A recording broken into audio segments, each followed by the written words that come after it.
राज्य मंत्रिमंडळाचं खाते वाटप जाहीर झालेलं आहे। अभय देशपांडे ज्येष्ठ विश्लेषक आपल्या बरोबर आहेत। अभयजी, आपण बोलत होतो की कुणाचं प्रमोशन झालंय दिसतंय, कुणाचं डिमोशन झालंय दिसतंय? नाही, दादा भुसे यांच्याकडे पूर्वी जे खातं होतं MSRDC रस्ते विकास, तर त्याच्याऐवजी त्यांच्याकडे मोठं खातं दिलेलं आहे शालेय शिक्षण, जे पूर्वी केसरकर यांच्याकडे होतं। त्यांचं प्रमोशन झालंय असं निश्चितपणे म्हणावं लागेल।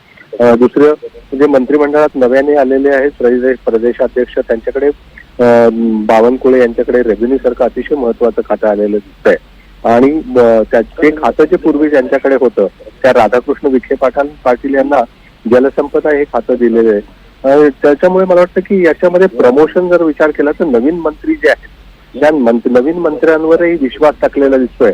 कारण आबासाहेब पाटील असतील किंवा हे असतील भरत गोगावले असतील, यांच्याकडे अतिशय महत्वाची खाती सोपवलेली आहेत। प्रताप सरनाईक ज्यांच्याशी आपण आता बोलत होतो, त्यांच्याकडे ट्रान्सपोर्ट परिवहन सारखं महत्वाचं खातं दिलेलं आहे। संजय शिरसाट आलेले आहेत, त्यांच्याकडे सामाजिक न्याय हे पण अतिशय महत्वाचं खातं आहे।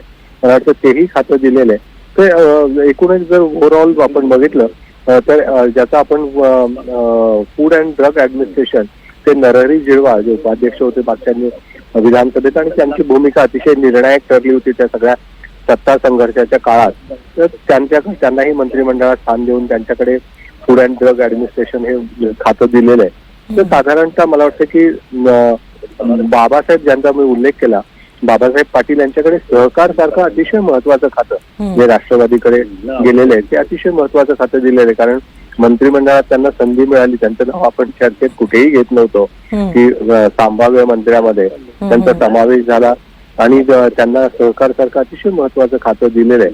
आकाश पुणकर जे नव्याने मंत्रिमंडळात आले, त्यांच्याकडे कामगार खातं दिलेलं आहे। निलेश राणे कोकणातून येतात, त्यांच्याकडे फिशरीज आणि पोर्ट, साधारणतः आपण कोकण किंवा कोस्टल भागाशी रिलेटेड जी खाती आहेत त्यातली महत्वाची खाती त्यांच्याकडे फिशरीज आणि पोर्ट दिलेली आहे।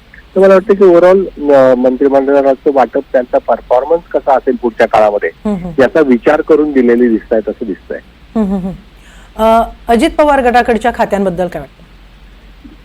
अजित पवार यांच्याकडे तर अभय सर थोडा वेळ थांबवते आहे। बोला अभय सर।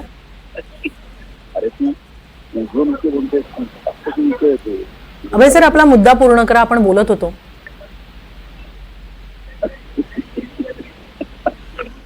काही कारणांनी अभय सरांशी झालेला संपर्क तुटलेला आहे।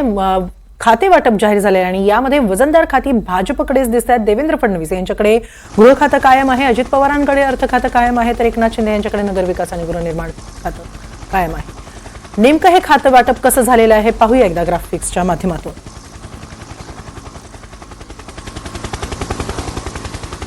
हिवाळी अधिवेशन संपलं आणि त्यानंतर हे रात्री खाते वाटप जाहीर झालेलं आहे आणि त्यानुसार देवेंद्र फडणवीस यांच्याकडे गृह खातं, अजित पवार यांच्याकडे अर्थ खातं, एकनाथ शिंदे यांच्याकडे नगरविकास गृहनिर्माण खातं, चंद्रशेखर बावनकुळे यांच्याकडे महसूल खातं, धनंजय मुंडे यांच्याकडे अन्न व औषध पुरवठा खातं, दादा भुसे यांच्याकडे शालेय शिक्षण आणि जलसंधारण,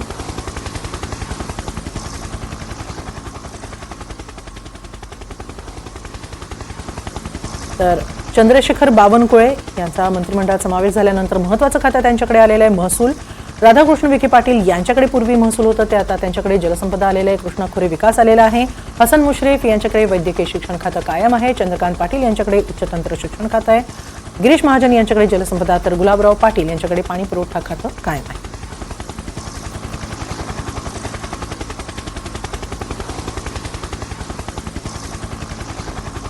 गणेश नाईक यांच्याकडे वनम खातं, दादा भुसे यांच्याकडे शालेय शिक्षण, संजय राठोड यांच्याकडे मृदा व जलसंधारण, पंकजा मुंडे यांचा मंत्रिमंडळात समावेश झाला आणि त्यांच्याकडे पर्यावरण खातं आलेलं आहे।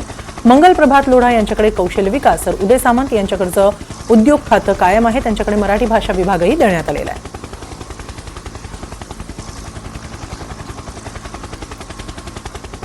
जयकुमार रावल यांच्याकडे राजशिष्टाचार, पंकजा मुंडेंकडे पर्यावरण, अतुल सावे यांच्याकडे ओबीसी विकास, अशोक उईके यांच्याकडे आदिवासी विकास, शंभूराज देसाई यांच्याकडे पर्यटन आणि खनिकर्म, तर आशिष शेलार यांच्याकडे माहिती व तंत्रज्ञान खातं सोपवण्यात आलंय।